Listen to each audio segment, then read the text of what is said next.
마태복음 6장 19절에서 21절.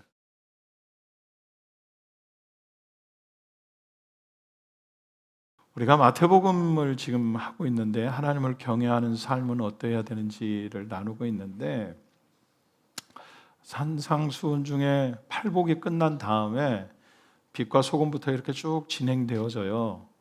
기도하는 거, 외식하는 거, 또 구제하는 거, 금식하는 거, 이렇게 쭉 진행되어져요. 음란한 죄.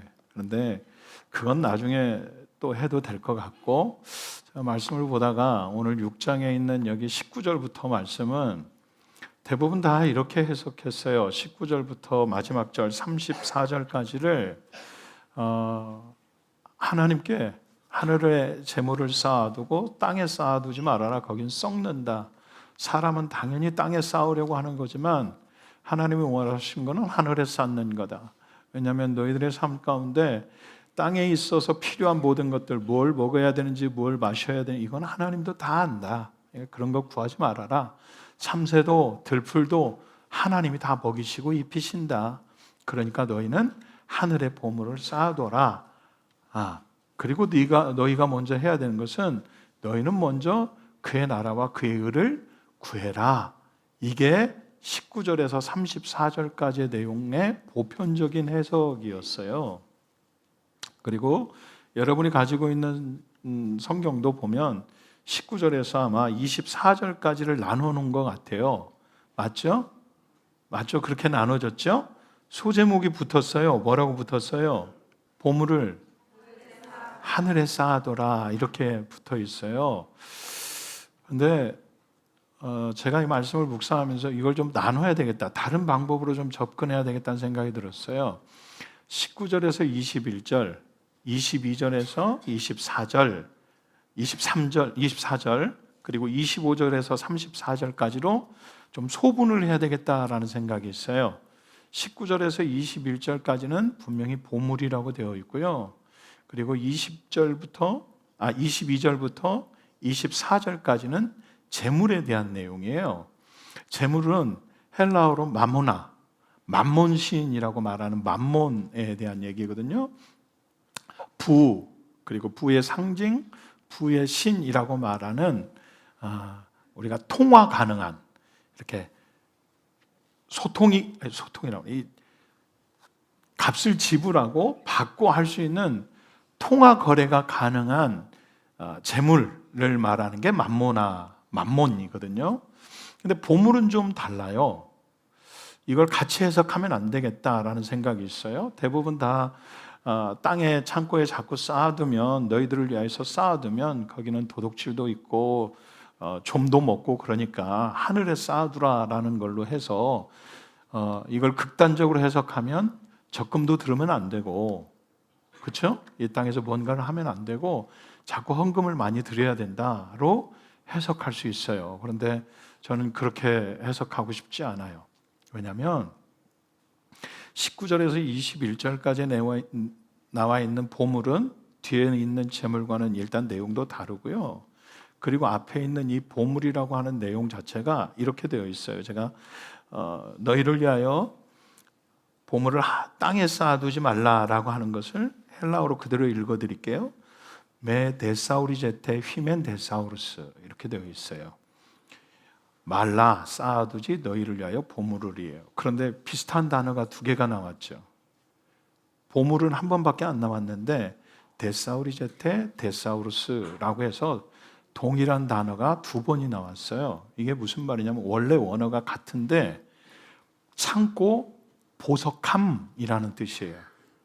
그러니까 보물이라고 하는 말도 그냥 우리가 알고 있는 보석이나 이런 보화, 금은 보화의 의미가 아니라 창고에 무언가를 가득 채워서 쌓는 것들을 의미해요.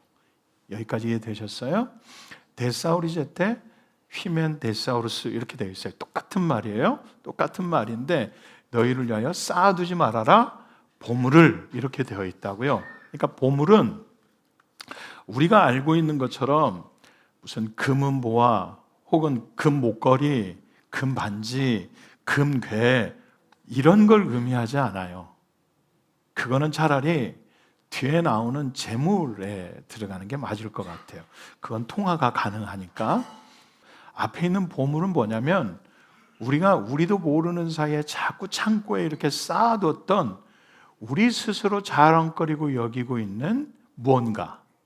그게 뭔지는 잘 모르지만 누군가 만났을 때 자랑거리 아닌 것처럼 하고 툭 던져놓는 거.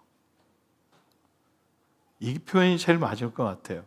내가 누군가를 만났을 때 에이 이건 자랑은 아닌데 라고 생각해서 툭 하고 던져놨는데 이게 한 번이 아니라 매번 다른 사람을 만날 때마다 나도 모르는 사이에 자꾸 던져놓는 그 무언가.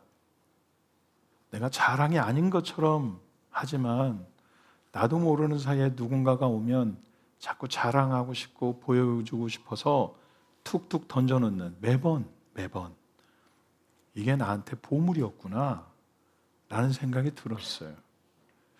우리가 자랑이 아닌 것 같지만 이건 자랑은 아닌데 우리 애가 이렇게 하고 툭 던져놔요.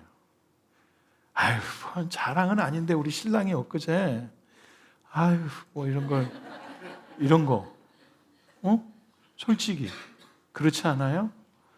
이건 남들 다 하나쯤 갖고 있을 테니까 이건 자랑은 아닌데 굳지 이렇게 우리가 알게 모르게 자랑이 아니라고 얘기하면서도 툭툭 던져놓는 자랑거리들 있어요, 없어요? 있어요, 여러분. 그게 보물이더라고. 왜냐하면 너희를 위하여 보물을 이렇게 되어 있거든요. 왜 이러냐면 사실 그 보물의 출처가 누구예요? 하나님이세요. 해븐교회 이 성전은 하나님이 허락하신 거예요.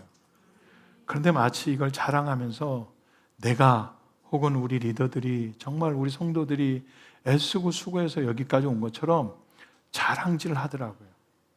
할 수 있어서 우리가 가진 것들이 있어서 달란트가 있어서 섬길 수 있는 거니까 감사하죠.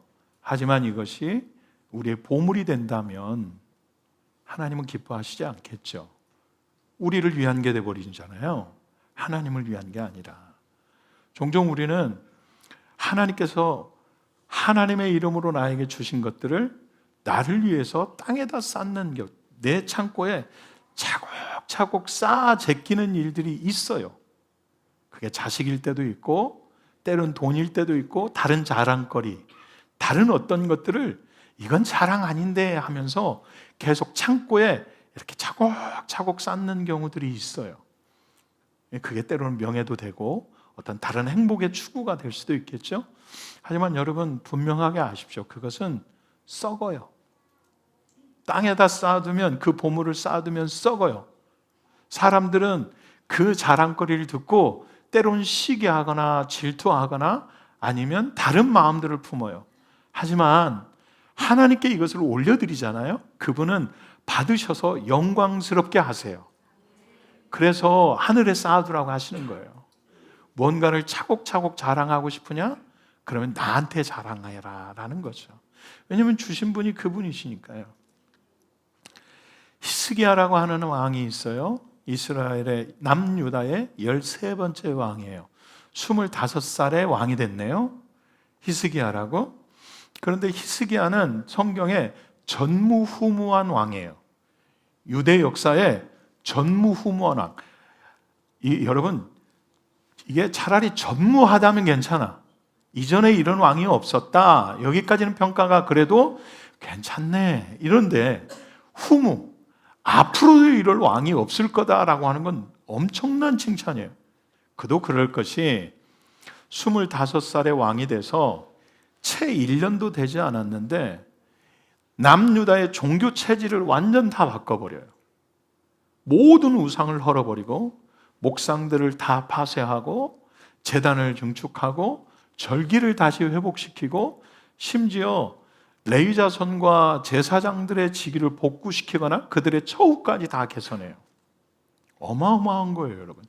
채 1년도 되지 않아서 한 나라 왕이 한 나라의 종교적 체질을 싹 바꿔버렸다고요. 엄청난 일이에요. 그랬더니 하나님께서 하나님의 말씀을 따라 그렇게 했다고 되어 있어요. 그랬더니 하나님께서 그에게 평안함의 복, 형통의 복을 허락하셔서 남유다가 되게 형통해요. 그리고 충분한 은혜를 받아요. 아주 창고가 넘치는 충분한 은혜를 받아요. 그런데 히스기야 왕이 된 지 4년 만에 북이스라엘이 아수르 사네립에 의해서 멸망하거든요. 4년 만에. 그리고 나서 사네립이 밑으로 쳐내려와서 자꾸 히스기야를 협박해요. 야, 니들 형제 죽는 거 봤지? 위에 북이스라엘 망하는 거 봤지? 그러니까 내놔. 좋은 말로 할 때 돈 바치면 봐줄게. 금, 은 요구한 게 너무 많아서 성전 기둥에 있는 금까지 벗겨서 조공으로 바쳤대요. 성전 문에 있는 금딱지까지 다 벗겨가지고 아수르한테 조공으로 바쳤어요. 얼마나 속이 상했겠어요. 그러고 있었는데 다시 왔어요. 2차로 아수르가 다시 왔어요. 랍사게가 와가지고 막 떠들잖아요. 야, 누가 니들을 구해줄 수 있냐? 저 히스기야 저거 다 뻥 까는 거다. 도대체 무슨 하나님이냐? 니들 절대 못 지킨다. 얼마나 떠들었는지 좀 못 알아듣게 좀 해주세요. 이렇게 남유다의 고관 대작들이 가가지고 제발 우리 백성들이 좀 안 듣게 해주세요. 이렇게 사정사정 하잖아요. 이거를 히스기야가 듣고 있다가 병이 났어. 얼마나 열이 받았는지. 하나님 모욕하는데 힘은 없지. 자기를 이렇게 막 깔아뭉개는 뭔가 할 수 있는 방법은 없지. 병이 났어. 이사야가 왔어요. 왕이시여 걱정 마십시오. 저놈들 내일 다 죽습니다. 근데 진짜로 얘네들 그 다음날 장관들 다 죽고 18만 5천 명이나 죽었어. 그리고 도망갔어. 사네립은 아수르의 사네립은 가가지고 자기 아들들한테 죽었어. 정말로 이사야의 예언대로 됐어. 그런데 문제는 그 다음부터예요. 그 전무후무하다고 말했던 히스기야 마음에 교만함이 찾아와. 물론 회개했어요. 징계가 들어오니까 하나님 제가 잘못 생각했었어요 라고 회개는 했는데 문제가 뭐냐면 지금까지 당했던 그 능욕과 아픔과 어떤 트라우마 때문에 이제는 자꾸 제끼기 시작해. 보물창고를 만들어서 보물, 금, 은, 보화, 심지어 방패를 왜 거기다 모았는지 모르겠어. 방패를 가져다가 제기고 식량 창고를 만들어서 거둬들인 식량들을 다 제겨. 그뿐만 아니라 양소를 위해서 아주 우리를 만들었는데 이 우리로도 도저히 안 돼서 양소를 위한 목장을 크게 만들어. 성읍을, 서산 농장을 만든 거야. 이렇게 어마어마한 짓을 해. 그런데 하나님은 이걸 뭐라고 하시냐면 그때에 이 남유다에 일어나고 있는 이 이적들로 인하여서 이 병들어 가지고 히스기야가 아수르의 그 능욕과 이 열받음을 참다 못해서 병을 얻었네. 그래서 죽게 됐어. 잘 아시는 내용이 죽게 됐어. 그랬더니 이사야가 와가지고 당신 죽는데 이젠 짐 싸래. 갈 때 됐대. 그러니까 히스기야가 그냥 누워가지고 하나님 내가 한 일 좀 기억해 주시면 안 돼요? 한 번만 더 살려주시면 안 돼요? 해가지고 15년의 수환을 연장받았네. 15년 더 살 거야. 그랬더니 뭔가 사인이라도 주셔야지. 그래서 해 그림자, 해시계의 10도를 뒤로 밀었잖아. 이런 일들이 있었어. 그러고 살아났으면 이제는 자기를 위해서 싸우면 안 되는 거거든. 그런데 얘가 계속 그런 일들을 해.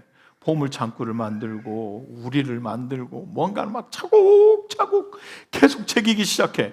그랬더니 이 남유다에 일어난 일들을 보고 싶어서 바벨론이 막 힘을 기르고 있을 때거든. 아수르는 이제 죽어갔고 패전국이고 바벨론이 힘을 기르고 있을 때라 바벨론의 사신들이 남유다를 찾아왔는데 찾아오자마자 히스기야가 한 일이 뭐냐면 저 좀 따라와 보세요. 하나님이 우리나라에 행하신 그 기적들과 이적들이 어쩐지 한번 보여드릴까요? 창고의 문을 열어서 금은 보화 방패를 보여주고 창고를 열어서 식량에 쌓여진 걸 보여줘. 근데 참 성경은 재밌어. 역대하에 이게 이렇게 기록되어 있어. 하나님이 그가 어떻게 하시는지 보려고 잠깐 그에게서 떠나셨더라. 하나님이 그를 시험하시려고 잠깐 떠나셨더라. 너 또 자랑하는지 보자. 너 또 네 보물을 창고에 쌌는지 한번 보자. 시험해 보시려고 한 발 빼셨대. 나쁜 양반. 그거 안 하면 안 되나? 그랬더니 히스기야가 그걸 막 자랑해. 이사야가 이걸 알았어. 이사야가 보통 사람이 아니야. 이 시들 조심하세요. 보통 사람이 아니야. 왕을 쫓아가서 성경에 아주 그냥 좋게 기록되어져 있는데, 야, 너 뭔데? 너 지금 미친 거 아니야? 뭘 자랑했는데? 바벨론한테 뭘 보여줬는데 도대체? 그랬더니 히스기야가 뻥쩍 그냥 보물창고 좀 열어줬는데, 너 그거 다 뺏길 거야. 너 그거 다 뺏길 거야. 하나도 남김없이. 그리고 심지어 네 자손들은 거기 종으로 끌려가서 능욕을 받을 거야. 그런 저주를 퍼붓고 가. 그랬더니 히스기야가 깨달아, 잘못했어요. 그랬더니 또 하나님의 마음이 약해지셔서 한 발 또 물러나셔. 너 때 말고 네 자손 때 할게. 이렇게. 그러면 여러분, 히스기야가 어떻게 해야 맞아? 어떻게 해야 맞아? 하나님, 자손이 뭐예요? 그러면 안 돼요. 내가 저지른 죄니까 내가 받을게요. 하나님, 왜 내 자손들한테 그러려고 그러세요? 잘못했어요. 용서해 주세요. 그러길래 왜 당신이 한 발 물러나? 그 자랑할 때 그냥 바로 옆에서 너 그러면 안 돼 라고 말씀하셨으면 제가 들었을 거 아니에요. 왜 그걸 나를 시험하시려고 한 발 물러나? 이렇게 하면 되잖아. 그런데 그것을 좋게 여겼더라. 나 때 고난을 안 당하고 내 자식 때 고난을 당한다는 걸 좋게 여겼대.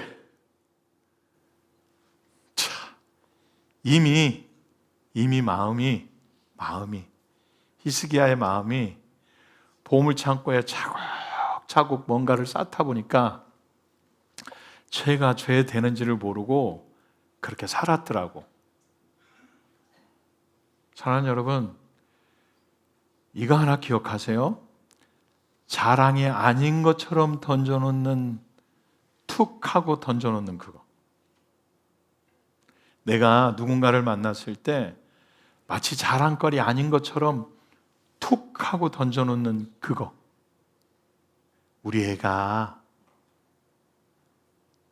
이번에 우리 신랑이 우리 집 있잖아. 생일 선물로 세상에 굳이 그거 안 주면 되는데 그 똥 들어간 거 사왔잖아. 뭐 이런 거 툭 하고 던져놓는 그거. 그게 여러분, 나도 모르는 사이에 쌓여서 죄가 돼. 제가 범하고 있어서 드리는 말씀이야. 마치 이 교회가 내가 한 것처럼, 사람이 한 것처럼 오면 자랑하고 싶어서 안달난 사람처럼 여기저기를 끌고 다니면서 이렇게 바뀌었어, 저렇게 바뀌었어. 물론 마음으로는 여러분들의 수고함, 애씀 자랑해주고 싶고 드러내주고 싶고 하지만 사실 이 모든 수고와 애씀 뒤에는 하나님 없으면 안 되는 거잖아. 아멘. 사랑하는 여러분, 죄를 쌓지 마십시오. 자랑 아닌 것처럼 여러분의 창고에다 자꾸 자랑거리들을 쌓지 마십시오. 그래서 그게 쌓여지면 죄가 돼. 그리고 죄의 싹은 결국 사망이에요. 사랑하는 여러분, 저는 저나 해분이 저 또한 그 실수를 다시 범하지 않으려고 아마 애쓰고 몸부림칠 것 같습니다. 다시는 제 창고에 이것들을 쌓지 않으려고, 일부러 말하지 않고 일부러 드러내지 않으려고, 이 말씀 때문에 제가 한 번 더 그렇게 결단할 것 같습니다.